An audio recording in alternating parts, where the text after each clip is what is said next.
Oh, there we go.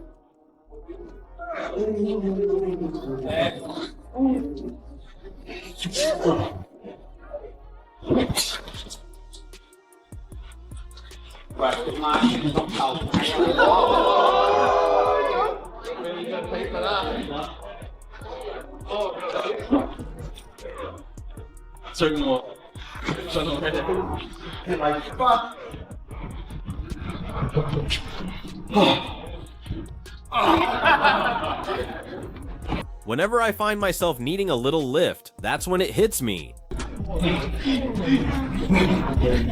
We're heading out to the park to kick back, relax, and just unwind for a while, soaking in some much-needed downtime before things inevitably ramp up again.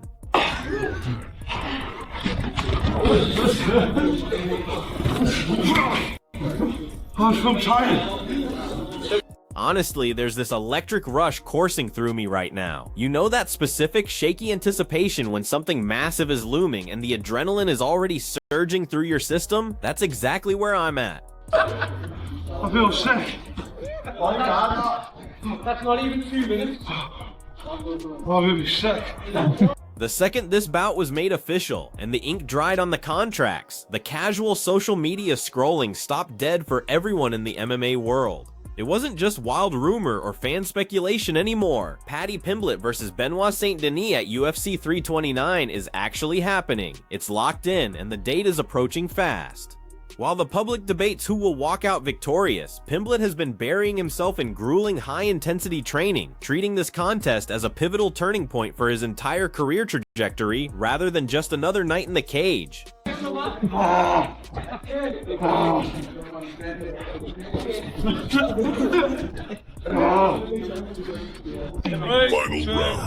Fight. Fucking friendly fire! Fucking hell! Fucking hell.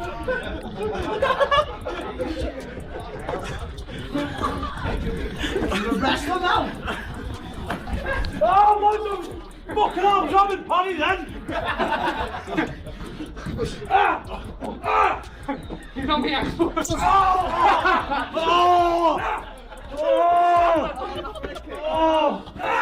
I've been knees!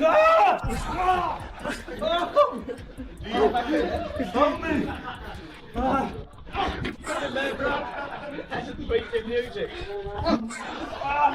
Let me get up!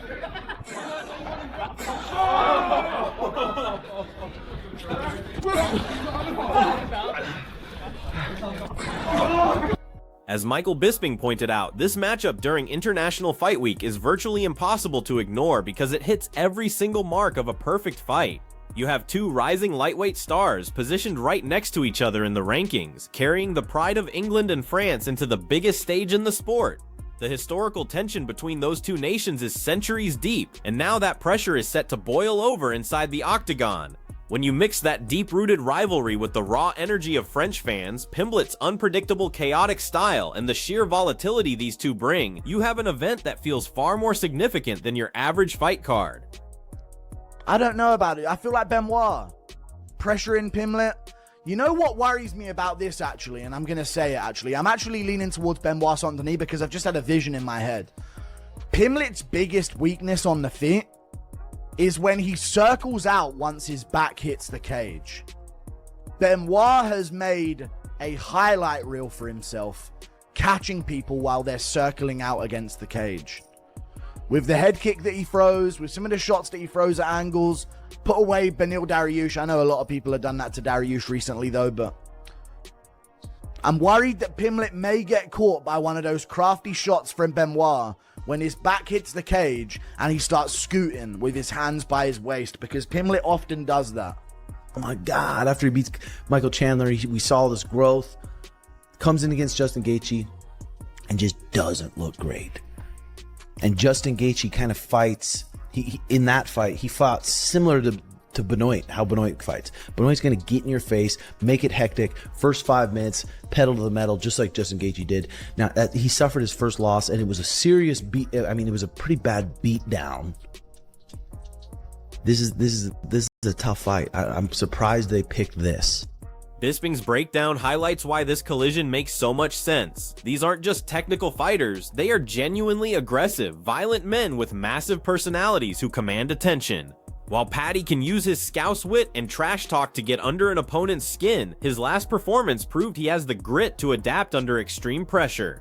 On the flip side, Saint Denis carries the aura of a stone-cold killer, a reputation forged in special forces training, and he brings a suffocating, unrelenting pressure that makes foes uncomfortable from the very first second. And Paddy versus Benoit Saint Denis on International Fight Week, this makes a tremendous amount of sense. Not only are they the number 5 and 6 ranked fighters, okay, but of course, France versus England, that's a rivalry that has gone on for centuries. They have been at wars from something like the 11th century up until the 18th century. They had the 100-Year War, the 7-Year War, the Napoleonic Wars, okay? That's why it's kind of a joking thing that the English and the French don't really like each other. I love going to France. I think the MMA fans there are... This is exactly why the fan base is split right down the middle, leading to intense debates everywhere you look. Even those who initially leaned toward Paddy are starting to see a very legitimate path to victory for Saint Denis if the fight breaks his way. While few expect Saint Denis to easily dominate Paddy on the ground, as once anticipated, there is a fascinating observation that both men can look surprisingly vulnerable when trading strikes, which creates all sorts of chaotic fight-ending possibilities. But it's got all the marketing. Paddy talks a lot of shit, as we know. He's got tremendous grappling, and he showed last time that he's a dog and he's got the chin and all that. Benoit Saint Denis, the former French Special Forces guy, right?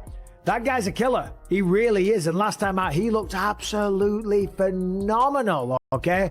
So I think that's the fight that the more you analyze the potential flow of this bout, the more Saint Denis looks like a dangerous pick. One of Paddy's glaring historical weaknesses emerges whenever he's forced to retreat toward the cage, circling the perimeter to manage distance. That is precisely the moment when Saint Denis is at his most lethal. He's built his name by punishing opponents with lightning-fast kicks and perfectly timed angles just as they desperately try to escape along the fence. I don't know, man. This is a crazy time. I'm going to lean towards Pimblett, but I could see Benoit Saint Denis doing it. I just don't think he can dominate on top position on the ground like he's going to want to. And I think that he's actually quite slow and vulnerable on the feet, Benoit Saint Denis. Same with Pimblett, but I kind of trust Pimblett's chin a little bit more, to be honest with you. I trust Pimblett's chin a little bit more in that matchup, but it's going to be a very intriguing fight. So we can go through some of these as well that are also going to be on the card. Man, sick fight. Winner of it's going to be in a good position in the lightweight division. France versus England. It's that unique finishing instinct that has analysts like Tim Welch so hyped for this clash. Welch notes that while Saint Denis might not have Paddy's massive mainstream social media following, he fights with an uncontrollable, ruthless intensity once that cage door shuts. He's been systematically breaking opponents down during his win streak, whereas Paddy is riding a wave of massive confidence and momentum, built over years of delivering spectacular finishes that keep the fans talking. I don't know about it. I feel like Benoit. Pressure in Pimblett. You know what worries me about this, actually, and I'm going to say it, actually. I'm actually leaning towards Benoit Saint Denis because I've just had a vision in my head.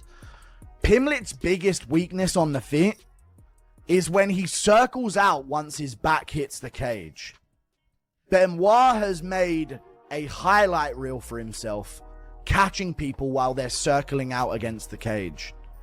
With the head kick that he throws, with some of the shots that he throws at angles, put away Beneil Dariush. I know a lot of people have done that to Dariush recently, though, but I'm worried that Pimblett may get caught by one of those crafty shots from Benoit when his back hits the cage and he starts scooting with his hands by his waist, because Pimblett often does that.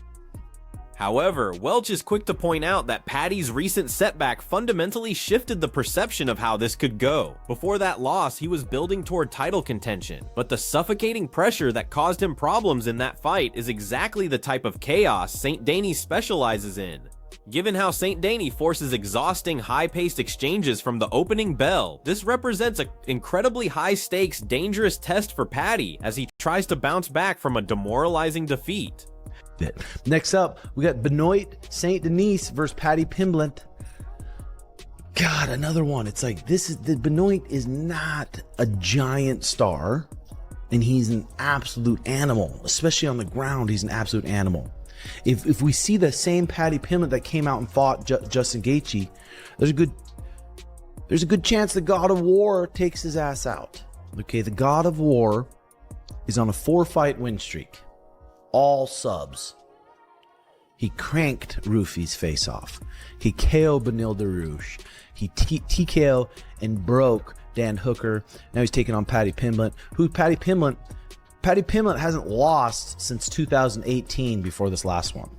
So since 2018, he's been winning and winning and winning and finishing all these guys. Confidence just at another level. We're like, Even the pundits who are huge fans of Paddy sound conflicted when discussing this matchup. As much as they want to see him succeed, it's getting impossible to ignore the terrifying momentum Saint Denis is building, charging forward like a freight train, with an intensity that never wanes. The difficulty in predicting this fight perfectly captures the collective anxiety of the fans. There is genuine excitement for the spectacle, but also real nervousness about what will happen once these two collide and the chaos truly begins. oh my God, after he beats Michael Chandler, we saw this growth. Comes in against Justin Gaethje and just doesn't look great. And Justin Gaethje kind of fights, in that fight, he fought similar to Benoit, how Benoit fights. Benoit's going to get in your face, make it hectic, first 5 minutes, pedal to the metal, just like Justin Gaethje did. Now, he suffered his first loss, and it was a serious it was a pretty bad beat down. This is a tough fight. I'm surprised they picked this. The breakdown of this fight isn't about clean, technical point fighting. It is about pure, unfiltered war. While Saint Denis might hold a slight edge in the stand-up, it isn't enough to dictate the pace, and Paddy's submission threat keeps the danger alive every single second. Imagine a fight defined by relentless scrambles, desperate takedown defenses, tight quarter elbows, and wild momentum swings. This is the kind of matchup where both men will take heavy damage and stare down defeat multiple times, likely resulting in a guaranteed fight of the night that will be talked about for months. Why do I feel like BSD is about to fucking Bro! I fucking hate this fight. I love this fight, but I hate this fight. Because you guys know I fuck with Paddy Pimblett. And you guys know that BSD is one of the biggest rogues members of this channel. But I have to just be objective. I mean, BSD is looking like a fucking marauder right now. He's looking like he's on a title run. And I think that Paddy Pimblett... It's interesting, though, because I actually think... oh, my God! This is my thought process, right? Furthermore, this co-main event between the number 5 and 6 ranked lightweights is perfect because of their mirrored intensity. They are big physical fighters who are just as comfortable grappling as they are throwing hands in a brawl. They refuse to play it safe, and that willingness to engage ensures this fight will be chaotic in the best way possible. The stylistic clash between the southpaw pressure of Saint Denis and the orthodox movement of Pimblett, combined with their combined desire to finish the fight, means whoever breaks first under the cumulative stress will likely be the one who loses. A slight striking advantage. I never thought I'd say that. A slight striking advantage, technically. But I think Paddy Pimblett, if BSD tries to rush him and grapple him, which he will do, I think Paddy Pimblett will be able to threaten subs and maybe tire out BSD, maybe take over late in the fight. I think this is going to be a fucking fight of the night. Like, BSD gets a takedown, Paddy threatens a submission, BSD gets out. He's dropping elbows. Paddy scrambles up. He lands a big shot on the feet. BSD lands something back. That's kind of what I'm picturing in my head. I'm picturing pure slipping around the cage, pure autism. On the other hand, some analysts take a very blunt approach, suggesting that while the fight is stylistically compelling, they lean heavily toward a dominant showing from Saint Denis. The hesitation to fully commit to that pick usually stems from the business side of MMA and how the UFC promotes its stars. From a pure marketing perspective, the promotion would clearly prefer a more balanced playing field for a star like Paddy, and some have noted that the promotional buildup has felt a bit disjointed, even for a matchup of this magnitude. Saint Denis versus Paddy Pimblett, number 5 versus number 6 of the lightweight division. These guys are actually quite similar. Both big lightweights, both jiu-jitsu guys, both like brawlers in the stand-up. They're not super technical, but they bring the fight, and it should make it close. That's an excellent co-main event. Like, I could see Benoit Saint Denis from the southpaw stance versus Paddy Pimblett's orthodox, throwing a lot of left kicks to the body and head, shooting down that left straight, pressuring throughout the fight, and Paddy Pimblett might succumb to some of that. We saw Justin Gaethje bullied him out there. BSD might be looking to do the same, but it's going to be fun. Very good matchmaking here. Slobber knocker of a co-main event with both guys having excellent submissions.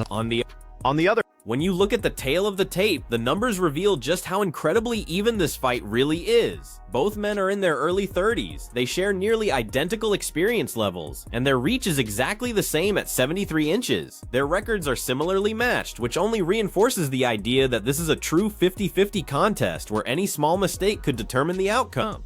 With Paddy entering off a high-profile loss where he was favored to win, there is an added layer of intrigue and pressure on him to prove his worth in such a high-stakes, tightly contested co-main event. Oh, I actually quite like the fight and think it makes sense, but for the fact that I'm pretty sure BSD is going to beat the shit out of Paddy. Okay. And promotionally, it seems like you would want to be a little more behind Paddy. That graphic did not have like 6 more fights or something. What is your take on the Paddy Pimblett versus Benoit Saint Denis matchup? Have you weighed all the variables? Who do you see walking away with their hand raised once the cage door locks? Drop your prediction in the comments below and let's get a real conversation started. Make sure you're subscribed for more in-depth breakdowns and fight analysis as we charge toward fight night. Let's do a quick tail of the tape between these two. Paddy Pimblett, you can see, is 31 years old. He's 5'10" with a 73-inch reach. Benoit Saint Denis is 30 years old, 5'11" with a 73-inch reach. So Paddy's older, which is kind of surprising. I always think of Saint Denis being a bit older. So 5'11" with a 73-inch reach, 5'10" with a 73-inch reach. So pretty even overall. And even their records, 23-4 compared to 17-3 with 1 no contest. Very interesting. Of course, Pimblett coming off that pretty entertaining fight with Justin Gaethje, ends up coming up short in a fight that I believe he was the betting favorite in, if I'm not mistaken. Yeah, Paddy about a -250, doesn't end up getting it done in that fight, so he loses that interim title opportunity. Prior to that, a couple nice wins here. Michael Chandler, that was a pretty dominant performance. Bobby Green with some of the worst fight IQ I've seen in a fight, getting submitted in the first round there. And then pretty weak opposition prior to that. Tony Ferguson at the end of his career. Jared Gordon was controversial. People felt it should have gone the other way. Jordan Levitt, Vargas, and Luigi Vendramini. You'll notice a couple of these guys here aren't in the UFC anymore. So